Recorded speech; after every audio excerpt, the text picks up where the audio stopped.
I had a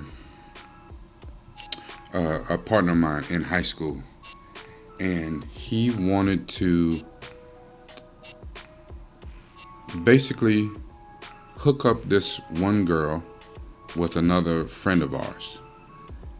She seemed, I don't want to say homely, but she seemed like she didn't get out much, and she didn't have many prospects when it came to that. And he took it upon himself that he felt sorry for her.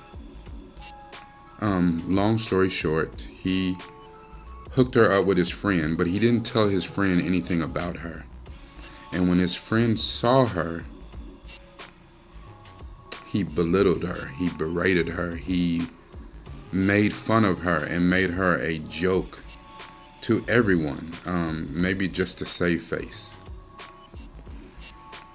That did something to that young lady's psyche. And when she saw my friend, my buddy, he was going past her, and he was actually talking to a group of us, and he started to like giggle or something, just like a little smirk. It started to giggle, and maybe she thought it was directed at her, but she was expelled from school for trying to stab him. I'm sure it would have been to death, but the road to hell is paved with good intentions.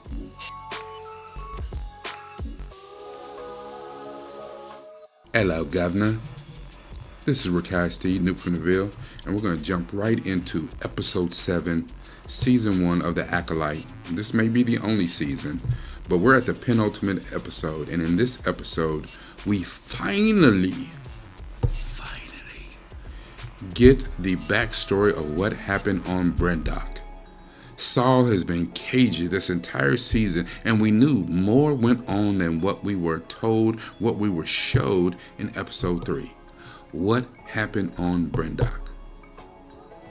And in this episode, we get to see where the Jedi went in. They really went in with good intentions. Like Master Endara, Carrie-Ann Moss's character, she carried herself with so much grace and wisdom in this episode, and she was really the voice of reason. But they still came off very police-ish, very SWAT team with a no-knock warrant, very, it didn't sit right. Saul, I don't know if it was, kind of that penchant to kind of tilt over to the dark side. I don't know, he was on something else, and he just met Osha and May, and he said he felt he had this connection to Osha.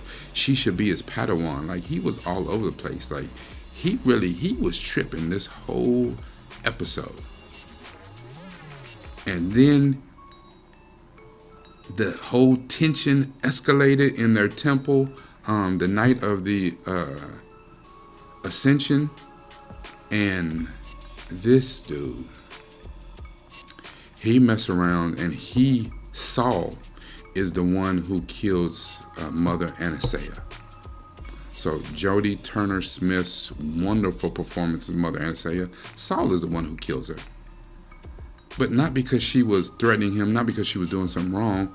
It was out of fear and all of his good intentions. There's a lot of people that do things, supposedly, the Jedi said they had noble intentions.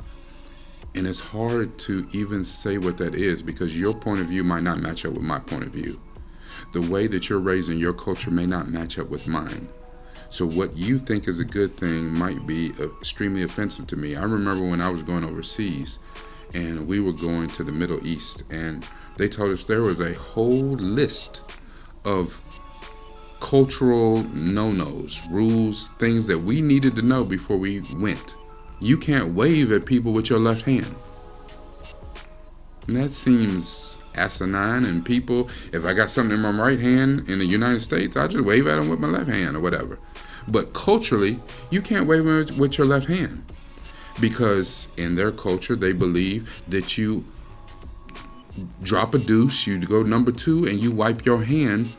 You wipe, not your hand, You wipe your butt with your left hand, and if you wipe your butt with your left hand, and that is your butt wiping hand, and you out here waving at people, what are you really saying to me? Cultural differences. So regardless of you having noble intentions, nobody cares about your noble intentions when the position that you came from does not align with me. The outcome may be to your liking, but if you're doing something for my benefit, then shouldn't it be to my liking? On top of the fact where I said, I don't want or need your help. That part. I'm going to keep this extremely short and sweet today. I really want you to check the link in the description where you can see the reaction that Syntell and I had to this episode. It was a good episode. Not, mind-blowing, but it was a good episode and moves the story along. We have one episode left with so much story left to be told and so many things to kind of wrap up. And I don't think they're going to be able to wrap them all up. And the hope is, they have a season 2, but I don't see it.